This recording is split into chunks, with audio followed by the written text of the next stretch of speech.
Bienvenue mon frère. Si tu regardes cette vidéo aujourd'hui, ce n'est pas un hasard. Tu n'es pas ici par curiosité ou ennui. Quelque chose en toi a reconnu l'appel. Un écho sacré que seul ton esprit pouvait entendre avant même que ta conscience ne le comprenne. Tu as peut-être cliqué en silence, mais le ciel t'observait déjà. Tu es au cœur d'un processus invisible que très peu peuvent supporter, encore moins expliquer. Et pourtant, tu es resté debout. Pas parce que c'était facile, mais parce que tu n'avais pas le choix de trahir ce que tu es, ce que tu as traversé, ce que tu vis encore peut-être en ce moment n'est pas un hasard cruel, c'est une formation divine. Ce que tu ressens comme une confusion, un vide, un silence est en réalité un examen sacré. L'un de ceux que Dieu ne donne qu'à ceux qu'il prépare en secret. Tu n'as pas reçu de manuel, tu n'as pas reçu de date limite. Tu n'as reçu que le poids, celui de la solitude, de l'injustice, du doute silencieux. Et malgré cela, tu es toujours là. Tu as montré à Dieu, sans le dire, que tu étais capable de traverser le feu sans te corrompre. Et ce feu, personne ne l'a vu. Ce n'était pas une épreuve publique avec des spectateurs, des encouragements ou des médailles. C'était un test muet dans le secret de ton âme, là où personne ne peut venir tricher. Et tu l'as réussi, pas en devenant parfait, mais en restant fidèle à qui tu es, même lorsque tout semblait contre toi. Ce message est pour toi, élu silencieux, qui a passé l'examen plus difficile que l'univers puisse donner. Rester pur dans un monde qui cherche à te salir. Ce que tu as traversé était sacré et maintenant quelque chose d'énorme est en train de bouger pour toi. Mais avant de parler de ta récompense, il faut d'abord honorer le combat que personne n'a vu, l'épreuve que personne n'a vue mais que le ciel a notée. Frère, ce que tu as vécu ne se mesure pas en apparence. Ce n'était pas une blessure physique que tout le monde peut voir. Ce n'était pas un effondrement visible qui attire la compassion ou l'aide. C'était plus profond. C'était une guerre silencieuse dans ton âme, un feu intérieur que tu devais contenir pendant que tu souriais à l'extérieur. Chaque jour, tu mettais ton masque, tu accomplissais ton devoir, tu restais debout. Alors qu'en toi, tout criait. Mais ce que les autres ont ignoré, Dieu l'a vu. Et ce que tu croyais être de la négligence divine était en réalité un silence sacré. Le silence d'un maître qui observe son élève dans le moment le plus crucial de l'examen. Personne n'a vu que tu répondais à des messages en pleurant, que tu allais travailler avec une boule dans la gorge, que tu mangeais sans appétit, que tu riais sans y croire. Personne n'a entendu les prières que tu murmurais entre deux battements de cœur. Et pourtant, tu n'as pas fui. Tu n'as pas abandonné. Tu n'as pas choisi la facilité. Tu as tenu bon seul. Il n'y avait pas de spectateurs, il n'y avait pas d'applaudissements, il n'y avait même pas d'encouragement. Et pourtant, tu as continué. Et ce que tu ne savais pas, c'est que le ciel entier était en train de t'observer, non pas pour te juger, mais pour voir de quoi tu étais vraiment fait. Pas quand tout allait bien, mais précisément quand tout semblait te tomber dessus. Ce que tu ne sais pas encore, c'est que chaque jour où tu t'es levé malgré le vide, chaque heure où tu as résisté à l'envie de tout arrêter a été notée. Dieu ne note pas la performance, il note la fidélité dans le noir. Et toi, tu as été fidèle. Fidèle à ta lumière, même quand elle semblait s'éteindre. Fidèle à ton intégrité, même quand tout autour te poussait à tricher. Fidèle à ton âme, même quand personne ne voyait ta souffrance. C'est là que tu as passé l'examen et c'est là que le ciel a décidé. Celui-là, je peux lui faire confiance. Dans le silence, tu as appris ce que la force ne peut pas enseigner. Il y a des choses que la force brute ne peut pas accomplir. Des choses que les cris, la volonté ou même l'endurance physique ne suffisent pas à traverser. Toi, tu as appris cela dans le silence. Ce silence qui pèse lourd. Celui qui te fait douter, celui qui t'isole, celui qui te fait croire que peut-être tu t'es trompé. Mais ce n'était pas une erreur, ce n'était pas un abandon. Ce silence était une salle de classe divine. Et dans cette salle sans voix, Dieu enseignait sans parler. Car certains examens sont faits pour être vécus, pas expliqués. Il ne t'a pas donné de réponse parce que tu étais en train de devenir la réponse. Tu vois, l'homme ordinaire fut le silence. Il le remplit de distractions, de bruit, de faux combats. Mais toi, tu es resté. Tu l'as traversé. Tu as appris à écouter ce que personne n'entend. Tu as appris à te regarder dans le miroir sans savoir qui tu étais devenu. mais en restant là quand même. C'est dans ce silence que tu as découvert ta vraie force. Pas la force d'agir, mais celle d'exister, de rester debout, de respirer, même sans comprendre. Tu n'étais pas faible, tu étais en formation. Tu étais en train d'apprendre ce que seuls les élus peuvent recevoir. La paix dans le chaos, la foi dans le noir et l'espérance sans garantie. Et pendant que tout en toi cherchait des réponses, Dieu construisait une nouvelle base en toi. Une base qui ne dépend pas de l'opinion des autres, des résultats visibles, ni des récompenses immédiates. Tu ne le voyais pas mais tu étais en train de devenir un pilier invisible. Tu croyais être oublié alors que tu étais préservé. Tu croyais être perdu alors que tu étais redirigé. Chaque silence était un coup de burin. Chaque vide une architecture. Ce que tu appelais vide était en fait un espace que Dieu préparait pour sa paix. Et aujourd'hui, ce silence commence à changer de nature. Il ne t'écrase plus. Il t'élève. Car ce n'est plus un silence de test, c'est un silence de révélation. Tu as été observé, non oublié. Il y a eu des jours où tu as crié à Dieu sans obtenir la moindre réponse. Des nuits où tu t'es tourné vers le ciel avec des larmes dans les yeux et cette question lancinante, « Pourquoi moi ? Pourquoi maintenant ?» Et pourtant, aucune réponse, juste le silence. Une attente pesante, presque insupportable. Et c'est là que beaucoup tombent parce qu'ils confondent silence avec absence. Parce qu'ils croient que si Dieu ne répond pas, c'est qu'il n'écoute pas. Mais toi, tu es resté. Tu as continué à avancer et c'est précisément ce que Dieu voulait voir. Il ne t'a pas oublié, frère. Il t'observait et ce que tu prenais pour du rejet, c'était de l'attention. Dans les moments les plus sombres, le Maître ne parle pas. Il observe. Il mesure ton cœur. Il regarde si tu peux rester fidèle sans récompense. Si tu peux continuer à aimer alors que tu ne reçois rien. Si tu peux être vrai alors que personne ne t'applaudit.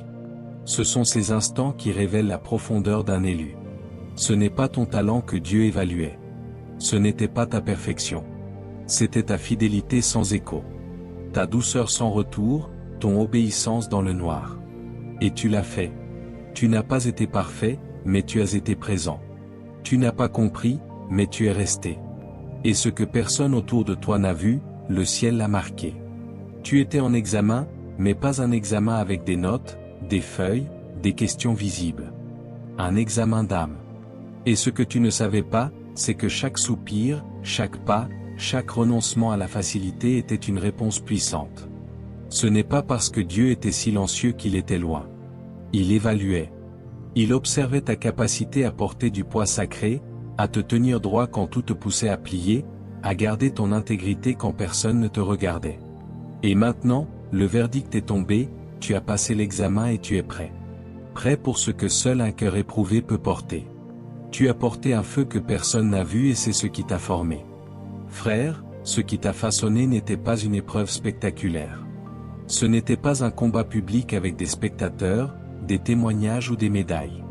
C'était une guerre intérieure, intime, invisible. Tu as été forgé dans un feu que personne n'a vu et c'est précisément pour cela qu'il a été efficace. Car ce feu n'a pas consumé ton image. Il a purifié ton âme. Il a brûlé tout ce qui était faux. Il a consumé les illusions, les attachements, les attentes et il n'a laissé qu'une chose, toi, le vrai toi, celui que Dieu prépare depuis toujours. Pendant que d'autres se formaient dans la reconnaissance, toi tu te formais dans l'oubli. Pendant que d'autres gagnaient en visibilité, toi tu gagnais en gravité. Tu ne le savais pas. Mais chaque moment où tu te sentais abandonné était en réalité une salle d'entraînement divine. Et chaque silence que tu traversais n'était pas une punition, mais une promotion invisible. Car les promotions du ciel n'arrivent pas dans la lumière, elles se scellent dans l'ombre. Dieu t'a élevé là où personne ne regardait et c'est pour ça que tu es maintenant inébranlable. Tu portes désormais quelque chose que les mots ne peuvent pas expliquer. Une autorité calme, une présence qui parle avant toi, une vibration qui dérange ceux qui vivent dans le mensonge. Car tu es devenu une preuve vivante. Pas parce que tu as crié ta foi, mais parce que tu as survécu sans trahir ton âme. Tu es resté doux dans la douleur. Tu es resté digne dans le désert. Tu es resté fidèle dans le flou. Et maintenant, tu n'as plus besoin de convaincre. Tu es la preuve. La preuve que la lumière grandit même dans l'obscurité, que la foi existe même quand tout semble perdu. Tu es la preuve que l'on peut traverser le feu et en ressortir pur, sans fumée, mais avec un feu nouveau. Tu n'as pas été promu pour être vu, mais pour guider en silence. Maintenant que tu as traversé ce feu invisible, que tu as réussi l'examen sans même savoir que tu y étais, quelque chose a changé. Pas autour de toi d'abord, mais en toi. Tu n'es plus le même homme. Ce que tu portes aujourd'hui, c'est une fréquence spirituelle rare, une forme de maturité silencieuse qui précède les plus grandes missions. Et voici la vérité. Tu n'as pas été promu pour briller, pour impressionner ou pour dominer. Tu as été promu pour guider. Pas par un titre ni par une plateforme, mais par une présence, par un regard qui comprend, par un mot qui restaure, par une vie qui témoigne. Tu vois, ce que tu as vécu t'a donné un don sacré, la compassion qui vient de l'intérieur. Tu n'as plus besoin de tout expliquer, de tout défendre. Ceux qui croisent ton chemin sentent quelque chose en toi sans pouvoir le nommer. Tu n'as pas été promu pour faire du bruit. Tu as été élevé pour changer l'atmosphère. Tu entres dans une pièce et l'énergie se stabilise. Tu parles peu mais ton vécu parle fort. Tu n'enseignes pas avec des leçons, tu enseignes avec ta lumière. Tu es devenu une source parce que tu sais ce que c'est que de manquer. Tu guéris sans forcer parce que tu sais ce que c'est que de pleurer en silence. Et maintenant, tu comprends. Tu comprends pourquoi c'était si long, pourquoi personne ne t'aidait. Pourquoi tu avais l'impression d'être invisible? Parce que ce feu n'était pas pour les autres, il était pour toi. Il devait révéler ce que personne ne pouvait voir. Et aujourd'hui, tu es prêt à tendre la main, à aider celui qui est là où tu étais, à reconnaître dans le regard d'un autre la même douleur cachée. Tu n'as pas été appelé à être admiré. Tu as été appelé à être utile. Tu es désormais un guide, non pas parce que tu as tout compris, mais parce que tu as traversé l'incompréhensible sans perdre ton âme. Et ça, frère, c'est une couronne que personne ne peut t'enlever. Tu as été testé dans le silence et maintenant tu es prêt pour la lumière. Frère, ce que tu viens d'entendre n'est pas une histoire. Ce n'est pas une inspiration passagère. C'est le miroir de ton propre parcours. Tu as été éprouvé dans l'ombre, façonné dans la solitude, purifié dans la douleur. Et maintenant, sans tambour ni trompette, le ciel t'a promu. Pas en public, pas sur une scène, mais dans l'invisible, dans cette dimension où Dieu prépare ses élus avant de les exposer. Car ceux qui brillent trop tôt se consument, mais ceux qui brûlent en silence deviennent une flamme qui ne s'éteint plus. Tu n'as pas eu de raccourci. Tu n'as pas reçu d'aide visible. Tu n'as pas manipulé, ni triché, ni trahi ton âme pour aller plus vite. Tu as pris le chemin long, le chemin pur, le chemin étroit. Et c'est ce chemin-là qui fait de toi non seulement un survivant, mais un témoin vivant. Tu n'es pas seulement un homme qui a traversé une épreuve. Tu es la preuve que la fidélité dans le noir ouvre des portes que personne ne peut refermer. Tu es la preuve que Dieu ne récompense pas la perfection mais la persévérance. Alors maintenant, n'aie plus peur. Ce que tu ressens, ce changement subtil en toi, ce calme nouveau, cette autorité tranquille, ce n'est pas un hasard. C'est l'heure. L'heure de récolter ce que tu as semé en larmes. L'heure de parler avec ce silence qui guérit. L'heure de guider, non pas par ton savoir, mais par ta lumière. Tu n'as pas besoin d'être prêt selon les standards du monde. Tu as été approuvé par le ciel. Et ça, c'est tout ce qui compte. Ce n'est pas la fin de ton histoire. Ce n'est même pas le début. C'est le tournant. Le moment où tu arrêtes de survivre et que tu commences à régner non pas sur les autres, mais sur toi-même. Si ce message a touché ton âme, abonne-toi pour ne jamais manquer les paroles que Dieu dépose ici pour les élus. Laisse un like si tu t'es reconnu dans ce combat. Partage cette vidéo avec un frère, un cœur, une âme perdue qui a besoin de savoir qu'il n'est pas seul. Tu as traversé le silence. Maintenant, c'est ton silence qui parle et le ciel l'écoute.